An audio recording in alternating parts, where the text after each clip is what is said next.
Pemirsa, sempat dilarang pertunjukan wayang potehi kembali bangkit sejak pemerintahan Gus Dur. Bahkan sekarang ada museumnya.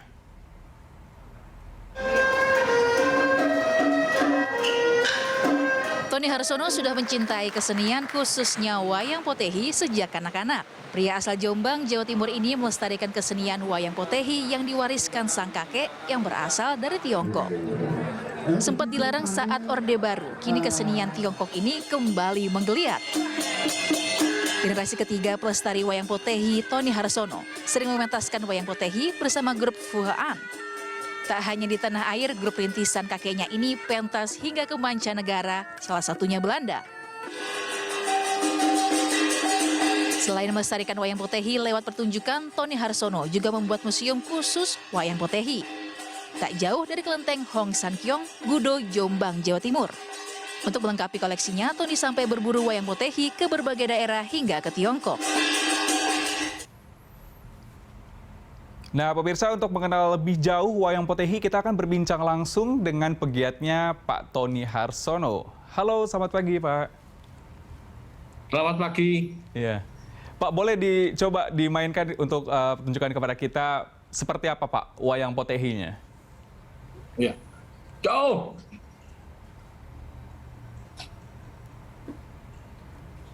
Aku adalah Han Shu Ting Ho, Huan Wu Zhe Hun Tiong. Aku adalah Kongsu penjaga kota ini Tong Leng Kuan. Jiang Kun hendak kemana?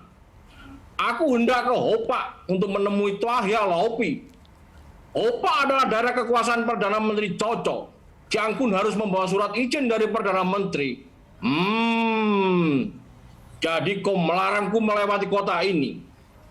Jiang Kun aku persilakan untuk melewati kota ini sendirian. Ya apuy.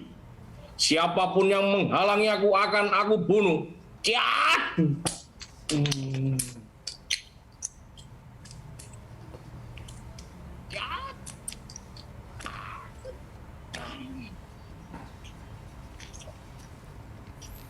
Wah, luar biasa banget ya, Pak. Ini boleh Pak Tony ceritakan ke kita nih, Pak. Apa sebenarnya cerita yang tadi udah dimainkan wayang potehi ini, Pak? Ini adalah cerita cuplikan cerita Samkok.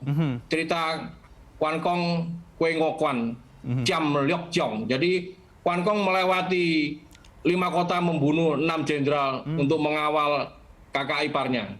Untuk menemui kakak iparnya di kota Hopa. Oke, Pak, tadi kalau misalnya sudah dipertunjukkan begitu ya, salah satu cerita dari Tiongkok begitu. Nah, kemudian filosofi apa, Pak, yang ada di balik dari pertunjukan wayang potehi ini, Pak? Wayang potehi seperti juga wayang yang lain. Jadi wayang potehi mengandung tuntunan. Jadi tidak hanya tontonan, menjadi tuntunan. Jadi menjadi apa ya? Menjadi way of life. Jadi kita meneladani Kwan Kong tentang kesetiaannya, kejujurannya, seperti itu. Oke, nah kalau misalnya biasanya dalam perayaan Imlek, apa sebenarnya cerita-cerita apa saja yang biasanya diangkat dalam wayang potehi ini, Pak? Memang selama ini potehi menceritakan tentang legenda-legenda Tiongkok. Tapi setelah pelarangan itu dicabut oleh Bapak Abdurrahman Wahid, sehingga potehi bisa berkembang bebas. Cerita bisa main di mana-mana, di gereja, di pondok pesantren, bisa cerita kelahiran Tuhan Yesus, bisa cerita geger patinan dan lain-lain. Oke, berarti memang sebenarnya banyak sekali ya, Pak, dalam pertunjukan wayang acara-acara tertentu gitu. Tidak hanya perayaan Imlek saja, namun juga ada perayaan-perayaan keagamaan lain. Seperti itu betul, Pak? Iya, tidak hanya perayaan Imlek. Jadi juga perayaan-perayaan waktu hari ulang tahun Dewa di Kelenteng. Juga sekarang kan bebas, bisa main di hotel, di mall, bisa untuk pementasan waktu ulang tahun, seperti itu. Pak Tony, kalau boleh diceritakan hingga saat ini pertunjukan, apakah hanya di daerah Jawa Timur saja atau seperti apa, Pak?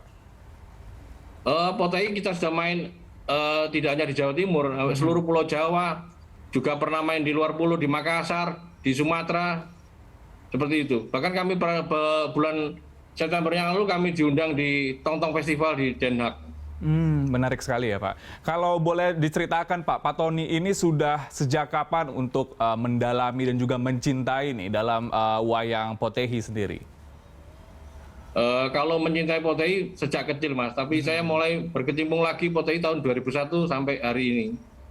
Oke, berarti sudah cukup lama begitu ya Pak. Nah kemudian apa yang membuat Pak Tony ini merasa mencintai dan juga tertarik untuk bisa terus melestarikan dari wayang Potehi Pak? Ya karena saya sejak kecil sudah sering melihat pementasan, Ya. melihat para dalang membuat Potehi, dan kakek saya dalang Potehi dari Tiongkok yang datang ke Jombang tahun 1920-an. Papa saya juga dalang, jadi mungkin saya juga ada darah dalang hingga saya mencintai kesenian wayang Potehi ini.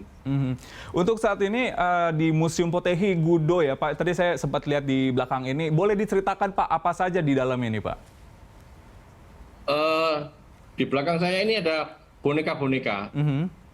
Ini sekitar 100 boneka bisa untuk pementasan. Jadi boneka ini sebenarnya teater boneka. Ada yang bentuknya tidak pakem, itu bisa untuk beberapa peran. Jadi tergantung bajunya. Kalau dipakai baju raja bisa jadi raja, bisa jadi jenderal, bisa jadi menteri seperti itu. Berarti dalam semua koleksi ini mempunyai karakter yang masing-masing begitu Pak?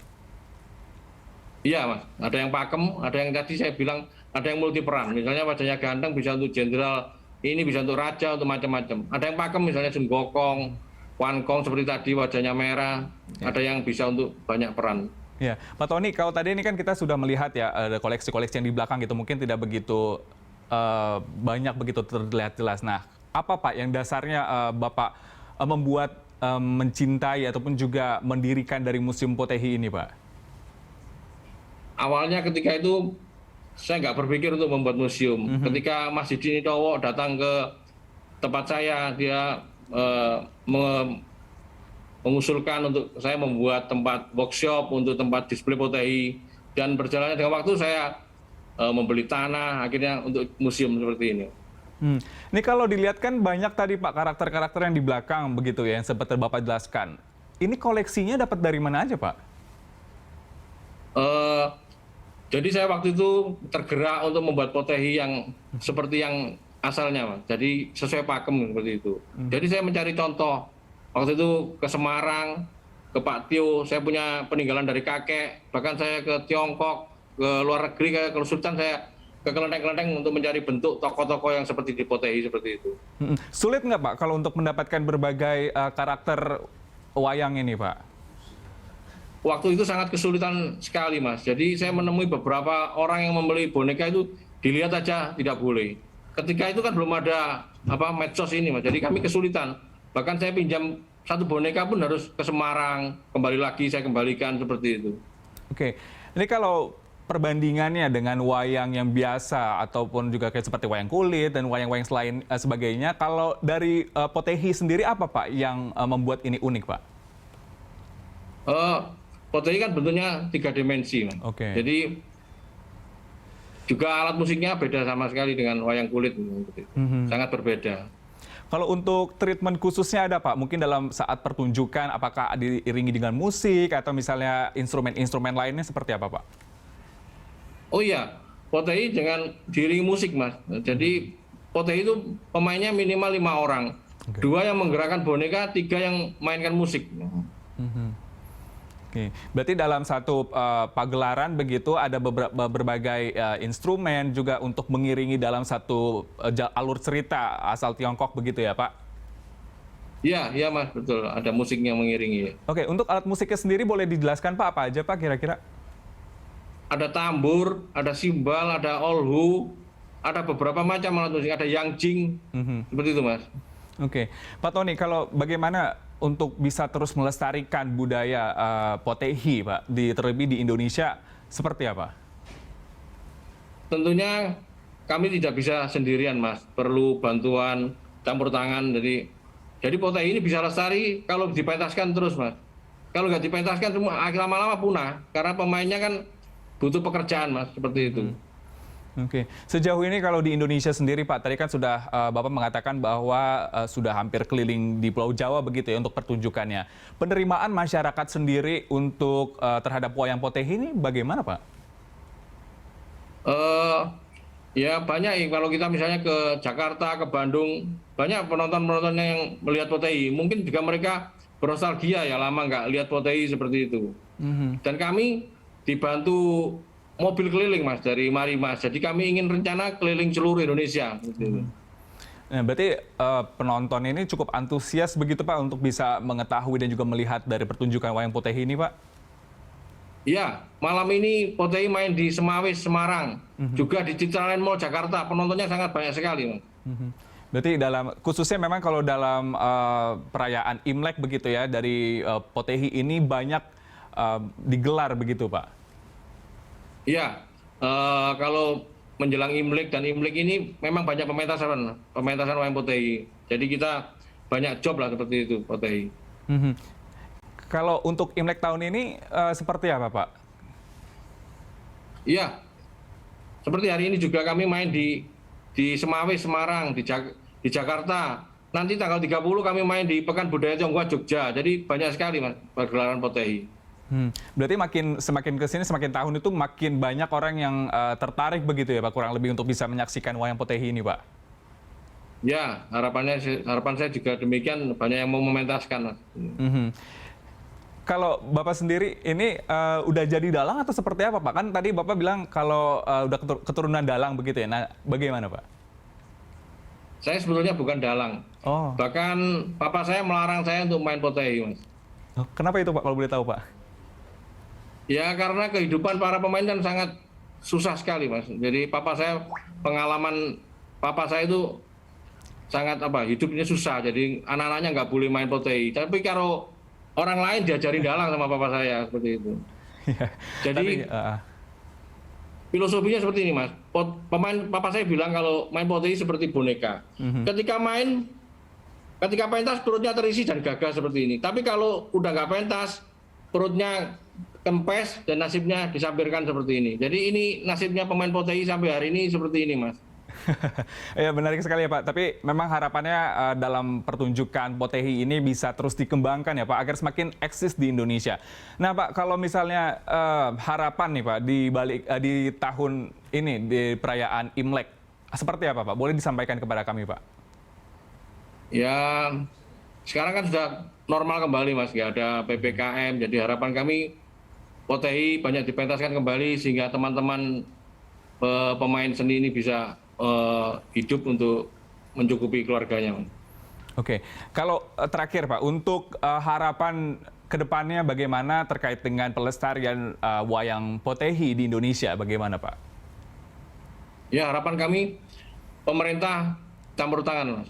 Jadi kalau kami sendirian terus terang kami nggak mampu. Jadi harapan kami pemerintah juga peduli dengan kesenian wayang Potehi. Karena selama ini kami tidak ada bantuan sama sekali dari pemerintah. Seperti waktu ke Den Haag pun kami dibantu pengusaha-pengusaha bukan dari pemerintah. Iya. Oke Pak Tony, terima kasih banyak untuk waktu dan kesempatannya. Tentu kita semua berharap agar wayang Potehi di Indonesia untuk bisa terus eksis begitu ya Pak, agar semakin kesini makin dikenal banyak orang di Indonesia. Oke, terima kasih Pak Tony. Selamat merayakan Imlek, sehat selalu Pak. Terima kasih, selamat pagi. Ya.